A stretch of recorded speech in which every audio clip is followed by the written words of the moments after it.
자, 우리 AFK 세금 설계 정규 강의를 시작하도록 하겠습니다. 자, 우리 모듈 2에 속한 과목 중에서 가장 좀 난해한 부분이라고 여러분들이 여겨지는 파트가 아마 이제 세금 설계일 것 같은데요. 세금 설계는 여러분들 세금과 관련된 전체 그 구조를 이해를 하고 접근하는 게 좋겠지만은 그러기에는 뭐 짧은 시간 동안에 우리는 이제 학습을 하시고 시험을 보셔야 되기 때문에 우리가 전체 큰 틀도 이해를 해야 되는 건 당연하고 구석구석 각 파트별로 여러분들 시험 문제 나오는 거 중심으로 이렇게 정리, 그러니까 파트 단원별로 정리한다 이렇게 생각하시면은 훨씬 더 이제 마음이 편하실 거예요. 그리고 이제 법인과 관련된 우리 재무설계를 다루는 것이 아니라 개인 재무설계와 관련된 부분이 있기 때문에 개인과 관련된 세금, 일상 세금을 공부한다 이렇게 마음 편하게 생각하시고 우리 차근차근 접근해 보도록 하겠습니다. 자, 우리 차례를 잠깐 보도록 하겠습니다. 차례 1페이지에 나와 있죠. 자, 우리 세금 설계 총론이라고 해가지고 우리 제1장은 여러분들 세금과 관련된 기본적인 아주 틀을 공부하시는 거예요. 여기에서 이제 우리가 주안점을 둬야 될 부분들은 뭐냐면은 제2절 세금의 이해에서 여러분들 뭐 납세 의무라든지 세금의 신고 그리고 조세 구제 제도 뭐 이런 우리 일상생활에서 생길 수 있는 이런 것들을 중심으로 여러분들 잘 정리를 해두시면 되고요. 제2장은 말 그대로 개인 소득에 대해서 과세하는 소득세 파트를 우리는 공부를 하는 거죠. 개인소득세와 관련된 부분들은 여러분들 제 3절 종합소득세 쪽이 아무래도 가장 시험 문제 주안점을 두게 되는 거고요. 제3장 개인이 이제 사업을 하신다라고 하면 여러분들 개인 사업자도 있고 법인 사업자도 있겠죠. 우리 사업과 관련돼서는 이제 부가가치세라는 게 개인 법인 다 공이 이제 발생을 하게 되는데 부가가치세와 관련된 부분들 그리고 개인이 벌어들이는 사업소득에 대해서는 우리는 이제 소득세를 내야 되겠죠. 그게 제2절 개인 사업자와 세금 관련된 부분을 학습을 하시는데 뭐 참고로 제3절 해가지고 이제 법인 사업자라고 하면은 어떤 부분이 또 관건이 되느냐라고 해서 이제 간략하게 언급 정도는 합니다, 여러분들. 그래서 3절에서는 뭐 시험 문제 뭐 한 문제 정도는 예상은 하지만은 안 나오는 회차도 좀 많이 있어요, 법인 쪽은. 자, 우리 제4장 금융자산과 관련된 세금 해가지고 뭐 이자라든지 배당과 관련된 부분들, 뭐 금융소득 종합과세 뭐 이런 얘기들 들어보셨을 거예요. 그래서 해당 부분에 대해서 아주 뭐 자세하게 다룹니다, 여러분들. 제4장은 그래서 4장 부분에 대해서도 또 따로 또 공부를 하실 거고요. 그리고 제5장 여러분들 요즘 뭐 이슈가 되는 게 이제 부동산과 관련된 부분들 많이 이슈가 되고 있는데 부동산의 이제 취득과 보유 그리고 처분에 따르는 세금 그리고 부가가치세, 부동산도 마찬가지로 우리가 사업자가 거래를 하게 되면은 부가가치세가 발생을 하게 되어 있죠. 그래서 이제 취득세에서도 한 문제, 그리고 보유와 관련된 부분들도 한 문제, 그리고 양도와 관련된 부분들은 많게 보면 두 문제, 그리고 부가가치세와 관련된 부분들도 이제 한 문제. 그래서 이런 식으로 뭐 출제가 된다라는 얘기예요. 그러니까 더 많이 출제되는 경우도 있고요. 그리고 제6장 여러분들 노후복지와 관련된 세금 해서 퇴직이라든지 연금, 보험과 관련된 세금을 또 알아보겠다라는 거예요. 그래서 하나하나 파트 각 장별로 보면은 상당히 덩치가 큽니다, 여러분들. 그런데 우리 시험 범위가 이 책으로 한정되어 있기 때문에 책의 범위 내에서만 학습을 해 두시면은 이렇게 크게 어려움이 또 없을 거예요. 그리고 세금이라는 부분들을 한 번 정도 정리를 잘 해 두시게 되면은 그렇게 시험에서 세금 때문에 떨어졌다 뭐 이런 거는 거의 없습니다. 그래서 한번 학습하시고 내 걸로 이해를 하시면은 아마 세금이 효자 과목이 될 걸로 기대는 합니다, 여러분들. 자, 우리 제1장 처음부터 나가도록 하죠. 제1절 세금의 의의, 세금 설계의 의의와 관련된 부분들 9페이지 보도록 하겠습니다. 자, 우리 세금 설계라고 하는 것은 재무 설계의 한 파트에 해당되는 거죠. 그래서 세금 설계와 관련된 부분들은 프로세스 개념으로 우리 설계 개념으로 보겠다라는 것은 재무 설계에서도 다 공부한 바 있습니다. 그래서 재무 설계 여러분들 학습하신 과목들 한번 생각해 보세요. 재무 설계 개론부터 시작해서 윤리, 그리고 은퇴 설계, 부동산 설계, 상속 설계, 보험 설계, 그리고 뭐 투자 설계 뭐 이런 것들을 공부를 하는 거죠. 결국 재무설계라고 하는 것은 우리가 현금 흐름, 캐시플로우를 창출을 하는 거를 우리는 알아보겠다라는 거죠. 그래서 미리미리 준비를 하겠다라는 거예요. 그래서 각종 재무설계의 현금 흐름들을 창출하는 부분들을 미래 현금 흐름들을 확인할 때는 항상 세후 현금 흐름 개념으로 우리는 따져봐야 되겠죠. 따라서 세후 현금 흐름을 알려면은 세금이 얼마가 부과가 될 것이고 납부를 해야 될지를 알아야 되겠다라는 거예요. 자, 여기에 관여되는 게 바로 이제 세금 설계다라는 거죠. 세금 설계. 그래서 세금 설계라고 하는 것은 여러분들 독자적으로 수행하기보다는 다른 종합 재무설계, 여러 가지 재무설계의 부속, 밑단에서 도움을 주는 그런 파트가 바로 세금 설계의 영역이다. 이렇게 보시면 되는 거예요. 만약에 세금 설계라는 부분을 독자적으로 한다라고 하면은 잘못하면 여러분들 우리 세무사라든지 뭐 회계사 뭐 이런 전문가들이 있죠. 그런 자들의 업무 영역을 침해할 수가 있다라는 겁니다. 그래서 세무 대리라든지 상담 이런 것들은 하면 안 돼요. 이게 세무사법 위반입니다, 여러분들. 세무사 우리 자격을 가진 자가 할 수 있는 업무인 거지 우리가 AFK, CFP 재무설계사가 할 수 있는 영역은 아니다라는 거예요. 따라서 세금 설계는 여러분들 뭐 지식적인 부분들은 알아야 되겠지만은 세금 자문이라든지 컨설팅 뭐 이런 부분들까지 우리는 침범하지는 안 되겠다라는 겁니다. 자, 그래서 우리 첫 번째 줄에 나와 있죠. 세금 설계란 합법적으로 세금을 절제할 수 있는 적절하고 일관성 있는 전략을 수립하는 과정을 말하며, 자, 독립적인 재무 설계 한 분야로서 이루어지기보다는 다른 재무 설계 분야의 실행적 측면에서 진행되는 것이 일반적이다. 뭐 이런 말 나와 있죠. 그래서 독자적으로 하게 되면 세무사법 위반이 될 소지가 상당히 크기 때문에 그렇다라는 거예요. 자, 뭐 그 정도 보시면 되고요. 자, 다음 페이지 넘어가도록 하겠습니다. 우리 10페이지에 2번에 세금 설계의 책임 범위라는 게 나옵니다. 왜 그러냐면 여러분들 세무 대리를 하게 되면은 세무사법 위반이 될 수 있기 때문에 이런 부분을 조심할 필요가 있다는 거예요. 우리 첫 번째 줄에 그런 말 나와 있죠. 조세에 관한 상담 또는 자문을 포함한 세무 대리 업무는 세무세법에 의해 등록된 세무사, 변호사, 그리고 공인회계사만이 수행할 수 있도록 법령에서 규정하고 있다라는 거죠. 그러니까 전문가가 따로 있다라는 거예요. 자, 세무대리란 일반적으로 조세에 관한 신고라든지 신청, 청구 등의 대리를 의미하지만 세무사법 제2조에 의하면은 조세에 관한 상담, 자문 업무도 세무대리에 포함된다라는 거죠. 우리들 세금 신고 대신해 주죠. 세무사분들이. 그리고 장부도 대신 써줘요. 그리고 자문도 해주죠. 근데 우리 재무설계사도 자문을 하는 경우가 있다는 얘기죠. 조심하라는 얘기예요. 이 자문도 세무대리에 해당돼서 세무사 등이 하는 업무인 거지 재무설계사가 할 수 없는 영역이다라는 겁니다. 그래서 상당히 세무대리와 관련된 부분들 조심할 필요가 있겠다라는 겁니다.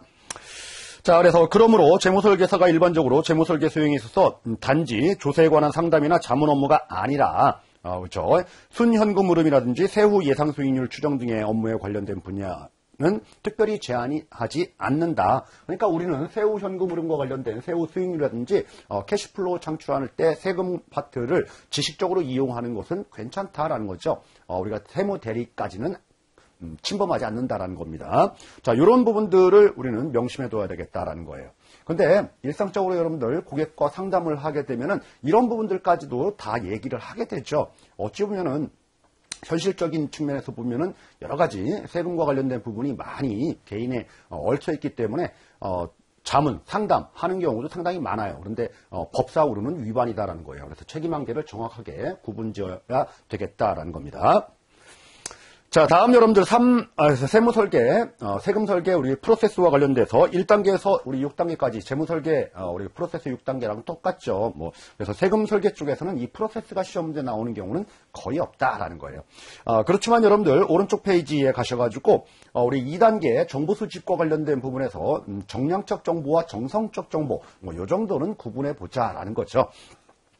자, 그래서 정량적 정보는 뭐예요? 과거 납세 내역이라든지 자산 부채와 관련된 부분들, 그리고 현재 미래의 세금 부담과 관련된 정보, 그리고 고객의 세금에 영향을 미치는 요인을 파악한다. 뭐 어찌 보면은 여러분들 우리 재무설계 개론에서 공부했던 정보 수집 파트를 세금 쪽하고 접목시켜서 보시면 되겠다라는 얘기입니다. 그래서 제목 위주로만 좀 보시면 돼요. 자, 다음 우리 10페이지 여러분들 정성적 정보 수집이라고 되어 있는데요. 우리가 태도라든지 이해 수준, 세금과 관련된 부분들, 고객이 뭐 세금에 대해서 아무런 신경도 안 쓰는 사람들도 있고요. 세금에 대해서 세자도 모르시는 분들도 있고요. 자, 이런 것들을 우리는 알고선 상담을 해야 되겠다는 얘기죠. 그래서 세금을 잘 하시는 고객님한테 잘못된 우리 정보를 제공했다가는 큰 일을 봉변을 당할 수도 있으니까 조심할 필요가 있는 겁니다, 여러분들. 그래서 세금은 우리 얄팍한 지식 가지고 접근하면 큰 문제가 생겨요. 그래서 세금은 우리 이 책 이외에도 여러분들 엄청나게 많은 공부를 하셔야지 우리가 세금 상담이 가능한 거예요. 그러니까 전문가 영역으로 이렇게 세무사법에서 이제 규정을 하는 거죠, 여러분들. 자, 우리 4번 정보 분석 및 평가와 관련된 부분들, 스와트 분석, 이런 얘기들을 하는 거죠. 그래서 제목 위주로만 보시기 바랍니다. 자, 우측 페이지 여러분들 4번 세금 설계 제안서의 작성이라고 되어 있는데, 우리가, 제안을 하는 거죠. 이렇게 되면 이제 절세 플랜, 이렇게 되면 이제 탈세가 되니까 우리가 비합법적이다 해서 피해야 되는 거고요. 그래서 절세적인 측면에 대해서 우리는 세금에 대해서 지식적인 부분을 활용해서 얘기를 제안을 해야 된다는 얘기죠.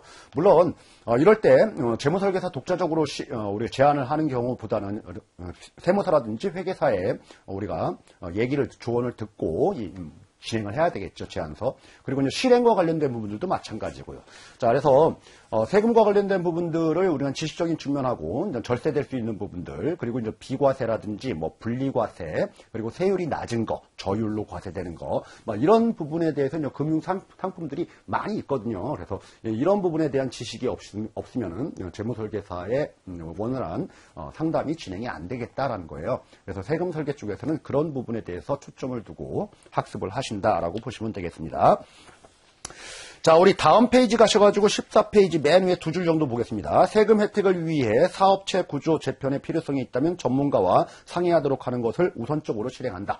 이런 말 나와 있죠. 그래서 섣불리 세금과 관련된 부분을 이렇게 짧은 지식으로 접근하지 말아라, 삼가해라, 조심해라, 이런 의미로 여러분들이 생각을 해두시면 되겠네요.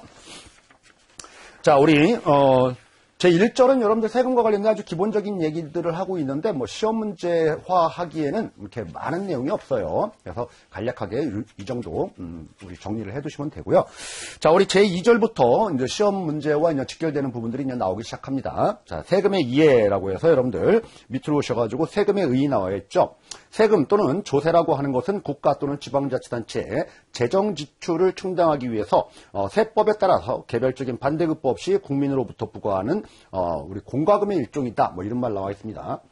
자, 어찌 보면 여러분들 공과금이다라고 얘기를 안 할 수도 있어요. 그래서 그 학자마다 표현하는 방식은 다르지만 어쨌든 간에 공과금은 공과금이다 이렇게 보는데, 가장 중요한 것은 여러분들 반대급부 없이 일방적으로 징수한다라는 거예요. 반대급부 없이.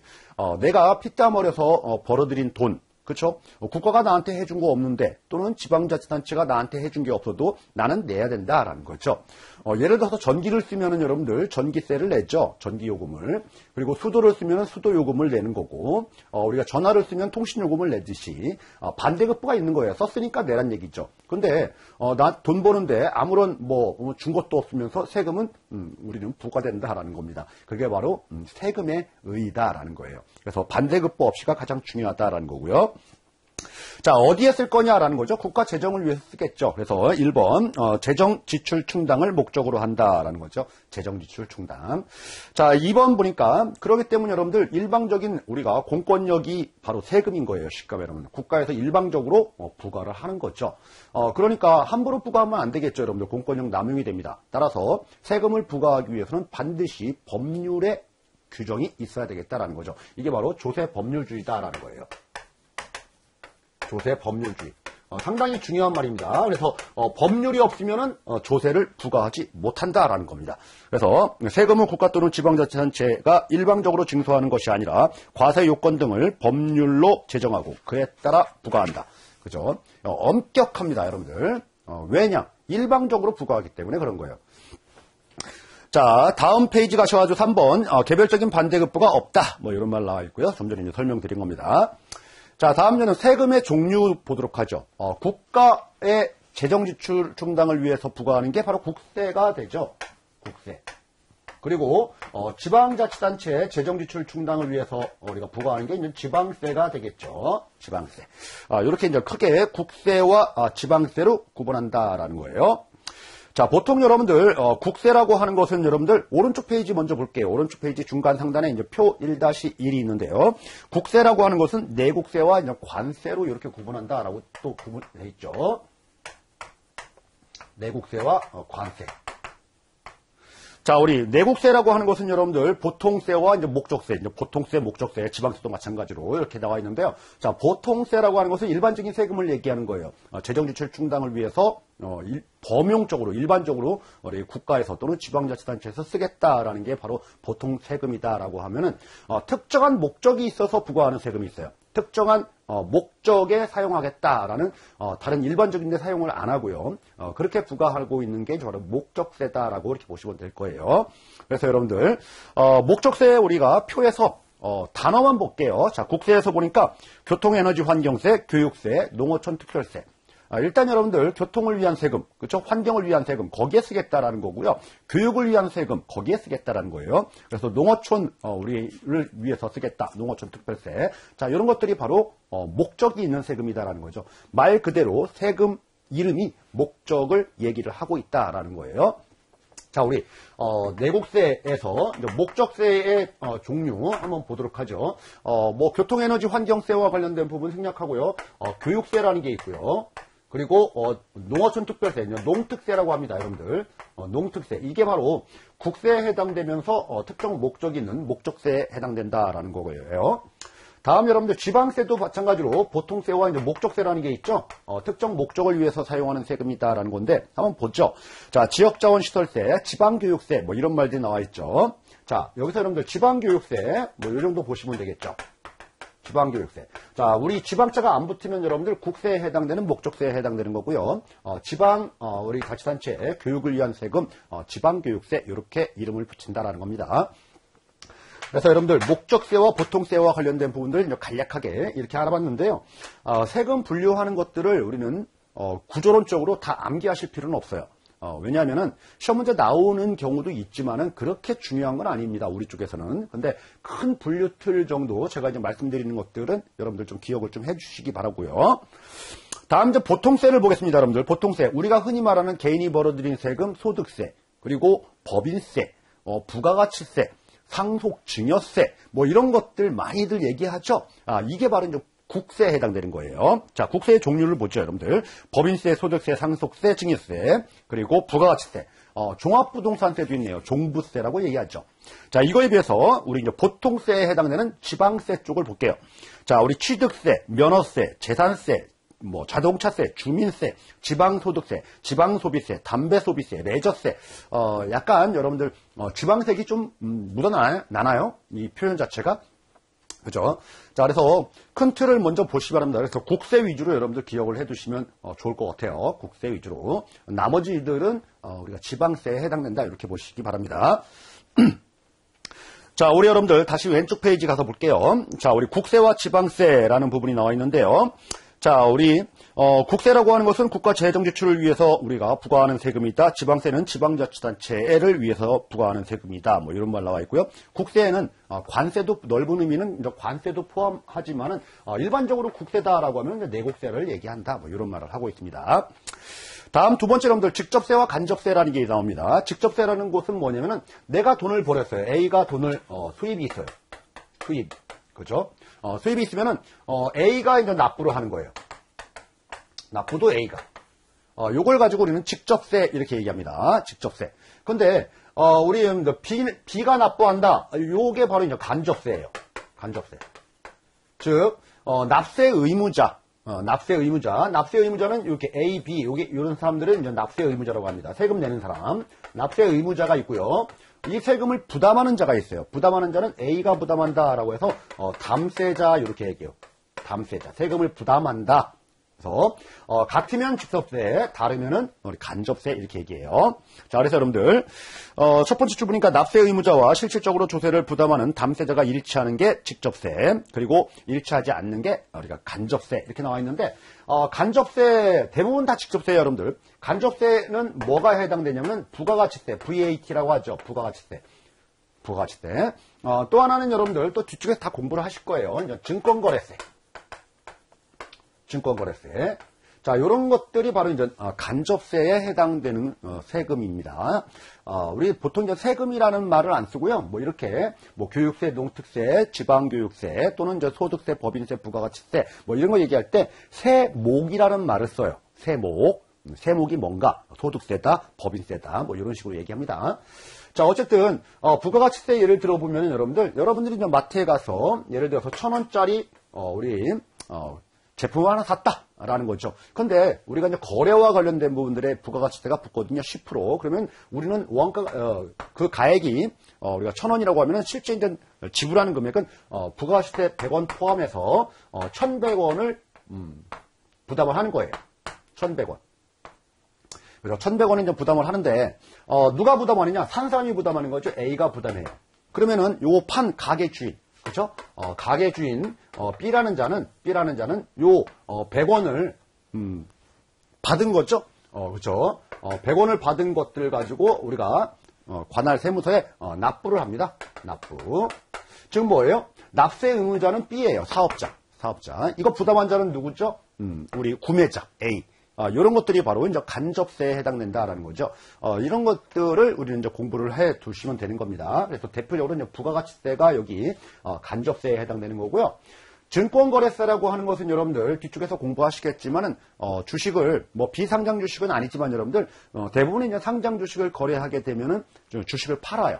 팔게 되면은 뭐 코스피 시장, 그리고 코스닥 시장, 뭐 코넥스 시장, 뭐 증권거래세율은 다 다르지만은 어쨌든 간에 증권 매도 금액의 뭐 0.23% 또는 0.1% 이런 식으로 이제 부과되는 거거든요. 자, 그걸 직접 내가 주식을 팔았다라고 해서 바로 내가 세무서에서 내는 거냐? 그게 아니고요. 보통 이제 증권회사의 계좌를 통해 가지고 주식 거래들을 하시죠. 그래서 그 금융투자업자, 즉 증권사가 그 거래 징수하는 거예요. 그 징수해서 대신 내주는 거죠. 즉 뭐예요? 납세 의무자는 증권사, 그리고 담세자는 누구예요? 판 사람, 매도자. 뭐 이런 식으로 이제 간접세에 해당되는 세목에 해당된다라고 보시면 되겠네요. 자, 우리 3번 여러분들 보통세와 목적세 좀 전에 이제 표를 통해 가지고 우리는 한번 봤죠. 그 정도만 보시면 되고요. 자, 우리 4번에 독립세와 부가세라는 게 있습니다. 독립세와 부가세. 독립세를 여러분들 다른 표현으로는 이제 본세 이렇게도 얘기합니다. 본세. 이거랑 좀 비교를 해야 될 게 이제 부가세. 자, 우리 여러분들 조심하시기 바랍니다. 부가세 하면은 부가가치세 아니냐? 아닙니다, 여러분들. 부가세하고 부가가치세하고는 다른 거예요. 그래서 정확한 표현을 했으면 좋겠어요. 부가세가 묻는다, 막 이런 식으로 얘기하는데 우리가 혼용해서 실무적으로 많이 사용들을 하지만은 정확한 의미의 부가세는 다른 개념입니다. 부가가치세가 아니에요. 예를 들어서 그런 거죠, 여러분들. 우리가 소득세를, 이자 소득세가, 이자를 벌어들이면 14% 원천 징수하거든요. 14%. 이거 세금 내야 돼요. 그런데, 우리가 소득세다 보니까 이제 국세에 해당돼요. 국세. 네, 국세. 자, 여기에는 여러분들, 플러스 이거에 10%에 해당되는 1.4%가 더 곁다리로 붙어요. 이게 바로 부가세인 거예요. 부가세. 본세에 더 붙는 거죠. 그러니까, 본세, 이 독립세가 바로 부가세의 대상이 되는 거예요. 대상이. 그래서 이런 부분들은 우리는 지방소득세다라고 해가지고 지방자치단체에 들어가는 금액들도 있어요. 그래서 여러분들 오른쪽 표를 잠깐 볼까요? 지방세, 보통세에 해당되는 것 중에서 지방소득세라는 게 있나요? 지방소득세. 자, 우리 소득을 벌어들인다. 예를 들어서 개인이 벌어들이면은 소득세, 법인이 벌어들이면은 법인세. 자, 우리 소득세, 법인세는 여러분들 이처럼 10%에 해당되는 부가세가 결합돼서 지방자치단체로도 들어간다. 자, 그래서 우리가 국세도 있지만은 지방세 쪽으로 들어가는 10%는 부과되는 세금이 있다라는 거예요. 자, 그거 말고도 여러분들 우리 지방교육세라는 부분들도 부가세에 해당돼요. 지방교육세와 관련된 부분들. 우리 뒤쪽에서 이제 공부를 하실 겁니다. 재산세가 있어요. 재산세. 재산세를 내게 되면 재산세의 20%에 해당되는 부분들이 지방교육세로 이렇게 빠져나갑니다. 우리 부동산과 관련된 세금 쪽에서 공부들을 하시게 될 겁니다. 다음 여러분들 우리 종합부동산세, 종부세라는 게 국세에 있어요. 종부세에 20%에 해당되는 부분들을 우리가 이제 농특세로 또 이렇게 부과해서 또 빠져나가요. 이건 국세에 해당되는 부가세가 되겠죠. 자, 이런 식으로 여러분들 우리가 부가세 종류는 크게 보면은 지방소득세라든지 그리고 지방교육세 그리고 국세에 해당되는 것은 농특세 뭐 이런 것들이 바로 부가세의 세목입니다. 부가세의 세목. 자, 그러면 여러분들 16페이지 밑으로 오셔가지고 우리 부가세와 관련된 부분들은 이제 설명을 드렸고요. 자, 오른쪽 페이지 가서 보시니까 대표적인 부가세는 취득세 및 종합부동산세에 부과되는 농어촌 특별세 그리고 지방교육세 등이 있다. 뭐 이런 식으로 나와 있죠, 여러분들. 자, 그러면 큰 틀을 먼저 이렇게 형성을 하셨다라고 하면은 시험 문제가 이렇게 나오면 상당히 어려운 문제겠죠. 국세에 해당되면서, 그렇죠? 목적세에 해당되면서, 그리고 부가세에 해당되는 세목은 무엇인가 뭐 이렇게 출제를 하게 되면 여러분들 상당히 어려운 문제가 되겠죠. 그죠?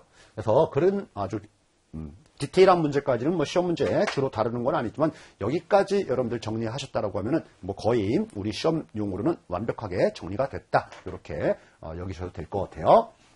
그래서 세금과 관련된 분류 큰 틀 여러분들이 기억을 해 두셔야 될 부분들은 국세와 지방세 정도는 구분을 할 줄 아셔야 되는 거고요. 그리고 목적세가 뭐다라는 거 그리고 부가세가 어떤 것이 있다라는 정도는 아셔야 되겠다라는 겁니다.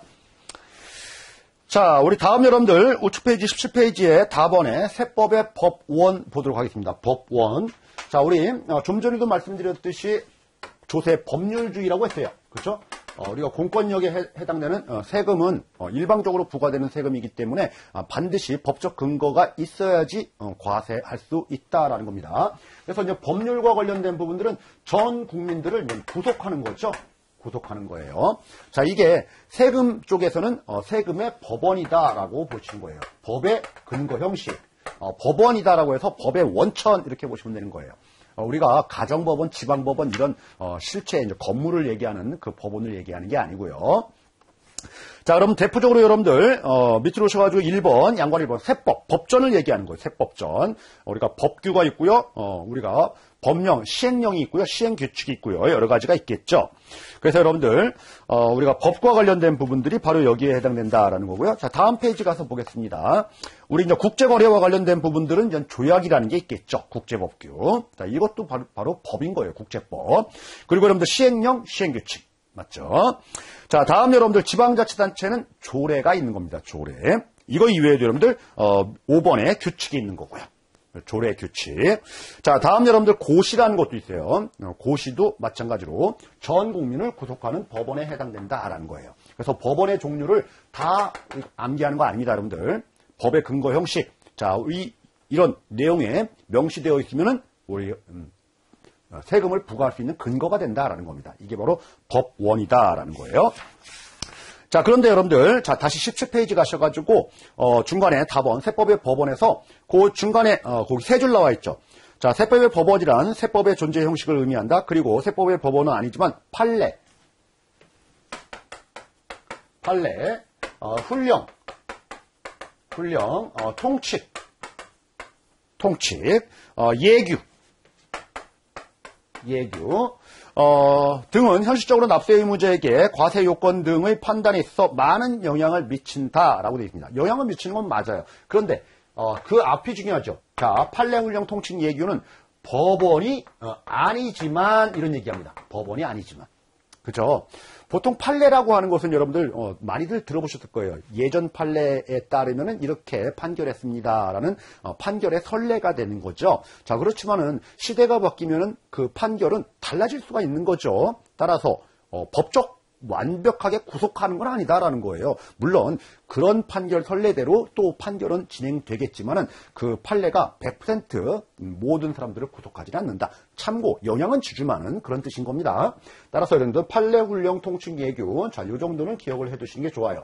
그래서 다음 중 세법의 법원에 해당하지 않는 것으로만 묶인 것은 뭐 이런 식의 문제가 충분히 출제될 소지가 있거든요. 그래서 법원의 종류들을 다 암기하는 것은 너무 많을 수 있다고 하면 아닌 거 정도는 체크를 하시라는 얘기입니다. 자, 다음 여러분들 19페이지 가서 보겠습니다. 자, 세법의 기본 원리와 적용 원칙. 자, 우리 가본 보니까 조세 법률주의와 조세 평등주의라는 게 나와 있죠. 우리 1번 조세 법률주의. 좀 전에도 이제 계속적으로 말씀드렸지만은 이제 법률에 근거를 둬야 된다라는 거고요. 자, 우리 조세를 부과 징수함에 있어서 법률의 근거에 의하여 하며 국민에게 법률의 근거 없이 조세의 납부를 요구할 수 없다. 이게 바로 조세 법률주의다라는 거고요. 다음 여러분들 조세평등주의라는 게 있습니다. 전 국민을 똑같이 우리는 대우를 대해야 되겠죠. 누구는 세금을 깎아주고 누구는 세금을 많이 물리고 그러면 안 되겠죠, 여러분들. 이게 바로 수평적인 평등을 얘기를 하는 거예요. 자, 그런데 돈 많이 버시는 분들은 세금을 더 많이 내야 되겠죠. 일반적으로 똑같이 내는 것보다는, 그죠? 그래서 저소득자는 세금을 적고 고소득자는 좀 더 높은 세율로 더 많이 내야 된다. 이게 바로 사회 공정이다. 뭐 이렇게 얘기를 하는데 이게 바로 수직적 평등 이렇게 얘기합니다. 수직적 평등. 자, 그래서 여러분들 조세평등주의와 관련된 부분들은 우리 조세부담이 국민에게 공평하게 배분해야 된다는 원칙이다라는 거죠. 조세부담 공평의 원칙이라고도 한다라고 되어 있는데, 즉 동일한 경제력을 가진 납세자는 동일한 조세부담을 지도록 하는 것 괄호 열고 수평적 공평 이렇게 되고요. 자, 경제력이 큰 납세자에게 상대적으로 더 많이 과세하고 경제력이 낮은 사람한테는 더 작게 과세하는 것, 이게 바로 수직적 공평 이렇게 얘기하죠. 수직적 공평의 대표적인 예가 여러분들 누진세 구조예요. 누진과세. 그래서 우리가 벌어들인 소득 구간이 크면 클수록 여러분들 세율이 점점 올라갔죠. 이게 바로 이제 누진 구조가 되는 거예요. 그래서 누진 구조라는 얘기가 바로 수직적 우리가 공평을 얘기한다. 수평적 공평을 얘기하지 않는다. 자, 요 정도 좀 보시면 되겠네요. 자, 다음 여러분들 4번 국세 부과의 원칙이 있습니다. 국세 부과의 원칙이고요. 저 페이지 잠깐 넘어가서 보도록 하죠, 여러분들. 자, 우리 21페이지에 4번 세법 적용의 원칙이라는 게 있습니다. 국세 부과의 원칙과 세법 적용의 원칙이 있는데 요거 두 개는 여러분들 구분을 낼 줄 아셔야 돼요. 시험 문제 좀 자주 나오는 편입니다, 여러분들. 자, 우리 부과의 원칙. 부과의 원칙이 있고요. 세법 적용의 원칙이 있어요. 자, 우리 부과는 여러분들, 자, 우리 1번 보니까 실질과세 원칙이다라는 겁니다. 실질과세. 자, 우리 형식 여하를 불문하고 실질로 봐서 과세하겠다라는 거예요. 그래서 실질과세 원칙에 따릅니다. 자, 귀속에 관한 실질과세 다음 페이지 내용에 관한 실질과세라는 게 있는데요. 실제적으로 예를 들어서 그런 거죠. 아버님이 아들한테 우리가 증여했는데 이거 증여세가 너무 많은 것 같으니까 우리 삼촌한테 양도했다가 삼촌이 다시 아들한테 양도 이렇게 돌려서 양도하는 거. 그러면 뭐예요? 형식은 우리가 양도지만 실질은 증여한 거죠. 자, 그래서 그런 내용들을 실질에 따라서 과세하겠다라는 게 바로 실질과세 원칙이다라는 거죠. 그래서 귀속에 관한 실질과세 그리고 내용에 관한 실질과세 이 정도는 여러분들 읽어보시는 걸로 대체해도 충분합니다. 어쨌든 실질과세, 실질에 따라서 국세를 부과하겠다 그런 말입니다. 다음 신의성실 원칙. 신의성실 원칙. 자, 신의성실 원칙이라는 것은 여러분들 뭐예요? 예전 선례가 있는 거죠. 그거를 믿었다는 얘기예요. 예를 들어서 납세 공무원이 자, 이렇게 이제 부과했습니다. A가 우리가 납세 의무자한테 B한테 이렇게 부과했어요. 너 1,000만 원 세금 내라고 부과했어요. 근데 비슷한 사업을 하는 C가 있어요. C가 이런 선례들을 보니까 이런 식으로 부과됐구나라고 믿고 나 1,000만 원 내면 될 거다라고 이제 생각을 한 거죠. 그러면 여러분들 과거 이런 사례들이 있다라고 하면은 이거를 모든 공공연히 모든 사람들이 다 신의성실로 믿는다라는 전제하에서 다음에 세금을 부과할 때도 1,000만 원으로 우리는 부과를 해야 되는 거지. 우리가 C라는 사람이 뭐 나쁘다라고 마음에 안 든다라고 해서 1억 원을 부과한다 뭐 이런 식으로 하면 안 되겠죠. 우리가 믿었던 게 깨져버리는 거니까. 그죠? 이게 바로 신의성시의 원칙이에요. 자, 신의성시의 원칙은 여러분들 우리 납세 공무원뿐만 아니라 담세자, 납세 의무자 다 적용되는 거예요. 누구나한테나 다. 그래서 한쪽에만 적용되는 게 아닙니다, 여러분들. 그래서 신의성시의 원칙, 신의성시의 원칙. 자, 우리 신의성시의 원칙 여러분들 두 번째 줄 보도록 하죠. 자, 국세기본법에서는 납세자가 그 의무를 이행하거나 세무공무원이 그 직무를 수행함에 있어서 신의에 따라 성실하게 해야 된다. 그러니까 납세 의무자만 있는 게 아니고요. 우리 세무공무원도 다 신의성실 원칙에 따라서 우리가 세금이 이제 부과된다라는 거예요. 자, 밑으로 내려와서 여러분들 그 요건을 보죠. 신의성실의 요건. 자, 1번 보니까 과세관청인 납세자에게 신뢰의 대상이 되는 공적인 견해 표명이 있었다. 그죠? 우리가 세무서에서 이런 얘기를 했었다, 과거에. 공적으로. 누구나 다 믿었다라는 거죠. 그래서 두 번째, 여러분들, 그 견해 표명이 정당하다고 신뢰하는 데에 대해서 납세 의무자에게 귀책 사유가 없어야 된다. 더 뭐 이렇게 속이려고 한 게 아니다. 그대로 믿었다라는 거죠. 자, 우리 3번 보니까 여러분들, 납세자가 그 견해 표명을 신뢰하고 이에 따라서 경제적 거래, 세무 처리 등의 행위를 했다. 그래서 그런 내용대로 나는 사업을 시작하고 세금 신고도 하고 한 거다라는 거죠. 그래서 신의성시대 원칙에 따라서 된 거잖아요. 자, 4번 관청이 이 견해 표명에 반하는 적법한 처분을 함으로써 납세자의 이익이 침해되는 결과를 초래했다라는 거죠. 법률상으로 이제 맞는 거를 했긴 했지만 여러분들 신의에 반하는 우리 처분을 했다라는 거죠. 이게 바로 신의성실 원칙에 위배되는 그런 일을 했다라고 보는 거예요. 그래서 신의성실 원칙과 관련된 부분들은 이렇게 정리를 해두시면 뭐 충분히 될 것 같아요. 다음 여러분들 근거과세의 원칙이에요. 근거과세의 원칙. 자, 오른쪽 페이지 가셔가지고 여러분들 근거가 있어야지 과세하는 거예요. 그래서 여기서는 여러분들 세 번째 줄을 보겠습니다.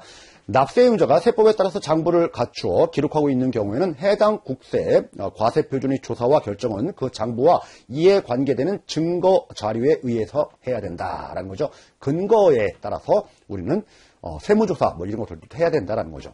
그러나 국세를 조사 결정함에 있어서 장부의 기록 내용이 사실과 다르거나 장부의 기록이 누락된 것이 있을 때는 그 부분에 대해서만 정부가 조사한 사실에 따라서 결정할 수 있다. 그러니까 장부가 예를 들어 가지고 뭐 100페이지가 있다라는 거예요. 그 중에서 뭐 한 3페이지, 4페이지 여기가 좀 잘못됐다. 뭐 빠져 있다라고 하면 그 파트만 정부가 조사한 바에 따라서 하는 거지 전부를 다 뒤엎는다. 이거는 안 된다라는 겁니다. 이게 바로 이제 근거과세와 관련된 내용이에요.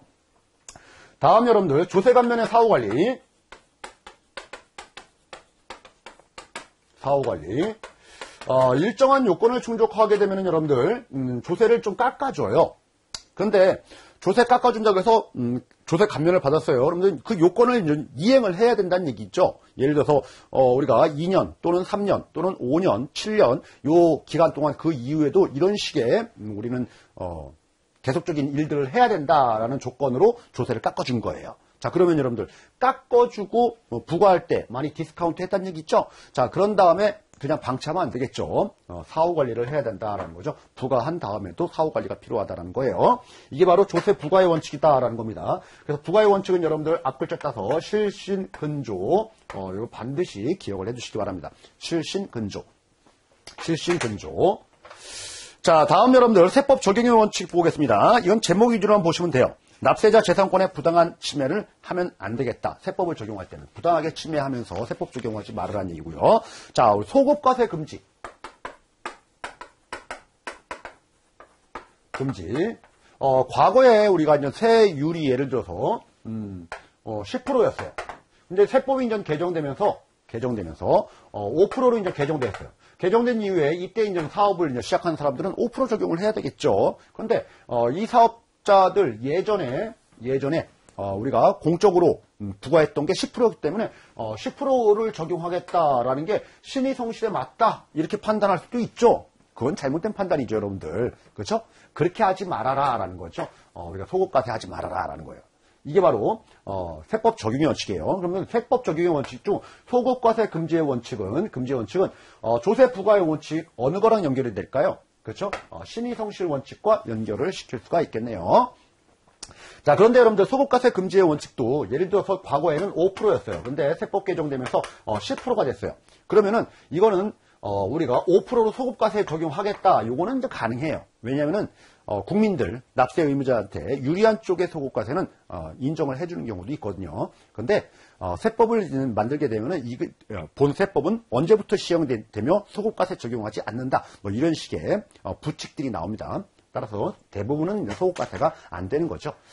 자, 어쨌든 간에 소급과세 금지의 원칙과 관련된 부분들 정리를 하게 되면 여러분들 이 소급과세 금지의 원칙은 세법 적용의 원칙이에요. 그렇죠? 부과의 원칙은 신의성실의 원칙이다라는 거 좀 비교해서 기억을 해 주시기 바랍니다. 자, 다음 여러분들 세무공무원 재량의 한계. 너무 재량권을 남용하면 안 되죠. 그쵸? 재량, 법정, 우리 조세 법률주의이기 때문에 법률에 근거한 명확한 내용만 우리가 이행을 하는 거지 재량권을 행사하면 안 된다라는 거예요. 그리고 기업회계를 존중한다라는 말이 나옵니다, 여러분들. 세법 적용할 때. 기업회계 존중이라고 하는 것은 여러분들 세법에서는 예를 들어서 건물에 대한 감가상각을 정액법으로 해라라고 이제 규정할 수도 있어요. 근데 실무에서는 정액법으로 할 수도 있고 정률법으로 할 수도 있고 감채기금법으로 할 수도 있고 여러 가지 방식을 실무에서는 기업회계에서 쓰거든요. 자, 그런 부분들을 일단 존중하겠다라는 겁니다. 그래서 세법이 모든 것을 다 실무를 반영하지 못하기 때문에 그런 겁니다. 자, 이런 식으로 그냥 적용하겠다라는 거예요. 그래서 세법 적용 원칙은 여러분들 교재에 나와 있는 그 4가지 이외에도 더 많이 있어요. 근데 우리 조세 부가와 관련된 국세 부가와 관련된 원칙 요 4가지는 반드시 기억을 해서 요 적용 원칙과 비교돼서 우리 문제가 나왔을 때 대처를 하실 수만 있으면 되겠다라는 겁니다. 자, 다음 여러분들 용어와 관련된 부분인데요. 자, 이 용어도 심심치 않게 나와요. 절세, 그리고 조세 회피, 그리고 탈세. 일단 절세부터 얘기하죠. 세법에 근거한 대로, 세법의 내용대로, 그쵸? 세금을 줄이는 행위를 한 거죠. 예를 들어서 언제까지 납부를 해야 되는데 납부를 안 하게 되면 가산세라는 게 붙는다. 그래서 그때까지 납부를 했다. 우리가 비과세 상품이 있어서 나는 그거 가입했다. 그렇죠? 여러분들 상속 증여세와 관련된 부분들 공부하실 때 10년 기간 단위로 나는 증여를 해서 증여재산공제를 적법하게 받았다. 이런 식의 여러분들 세법에서 정한 틀 내에서의 세금을 줄이는 행위. 이게 바로 이제 절세다라는 거예요. 아무런 문제가 없죠. 절세하려고 우리는 공부를 하는 거예요. 자, 이거에 비해서 조세 회피라고 하는 것은 뭐예요? 조세가 여러분들 실무를 다 따라가지 못하죠. 그래서 조세는 법률이기 때문에 법률에 미비점이 있다라는 거죠. 완벽하지 못하다. 이 미비점을 이용해가지고 세금을 줄이는 행위. 그렇죠? 어찌 보면 여러분들 우리 절세라는 부분들은 세법 그대로 이용하는 거고요. 미비점, 세법에 규정되어 있지 않은 내용들을 가지고 편법으로 하는 행위가 바로 조세 회피다라는 거예요. 조세 회피. 이거는 가만히 보면은 부당한 행위예요. 부당 행위를 했을 경우에 우리는 조세 회피를 했다 이렇게 보는 겁니다. 자, 이런 게 이제 적발이 되게 되면은 여러분들 가산세라는 게 붙어요. 가산세라는 게 붙어요. 절세는 가산세 같은 거 안 붙죠. 자, 그런데 여러분들, 어찌 보면은 우리가 법률이 완비되지 못하기 때문에 이런 문제가 발생을 하는 거죠. 그렇죠? 그래서, 부당행위를 했지만은 나는 법률 위반한 게 아니다. 이렇게 주장할 수도 있는 거예요. 그렇죠? 법률 위반은 아니에요. 근데 이제 부당한 행위예요. 그렇죠? 이게 바로 이제 조세 회피다라는 거죠. 그렇기 때문에 여러분들, 조세범 처벌. 그죠? 처벌에 따라서, 징역이라든지, 벌금형, 이런 것들을 선고할 수는 없어요. 그런데, 가산세는 물릴 수 있는 게 바로 조세 회피에 해당된다라고 보시면 되겠네요. 자, 다음 여러분들 탈세와 관련된 부분들. 이 탈세라는 것은 여러분들, 우리가 세법을 악용하는 거죠. 법을 악용하는 게 탈세예요. 고의적으로 부정한 행위를 하는 게 탈세죠. 탈세는 여러분들, 가산세도 붙고 조세범 처벌법에 따라서 처벌도 받는 게 바로 탈세입니다, 여러분들. 편법으로 하는 거죠. 그래서 위반 행위가 하는 거다. 위법한 행위. 내가 세금 신고를 해야 되는데 신고를 안 했어요. 이건 세금, 고의적으로 이제 조세를, 빼돌리려고 하는 경우가 이제 탈세가 되는 거죠. 증여와 관련된 부분들도 몰래 증여하는 거, 이런 것들, 바로 탈세에 해당되는 겁니다. 자, 그래서, 우리 요 파트는 여러분들 절세냐, 조세 회피냐, 탈세와 관련된 부분들은, 시험 문제가 이런 식으로 나옵니다. 가나, 다 해가지고, 사례가 나와요. 예시를 하는 거죠. 예를 들어서.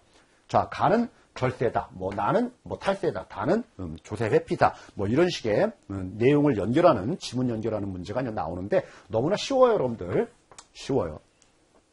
자, 우리 조세 회피는 여러분들 처벌 대상이 아니다라는 것들도 반드시 기억을 해주셔야 돼요. 탈세는 처벌 대상이 되지만, 자, 이렇게 여러분들 세법과 관련된 가장 기본적인 내용을 이번 시간에 좀 알아봤고요. 잠시 쉬었다가 여러분들 납세 의무 23페이지 그 하단부터는 다음 시간에 연결해서 설명을 드리도록 하겠습니다.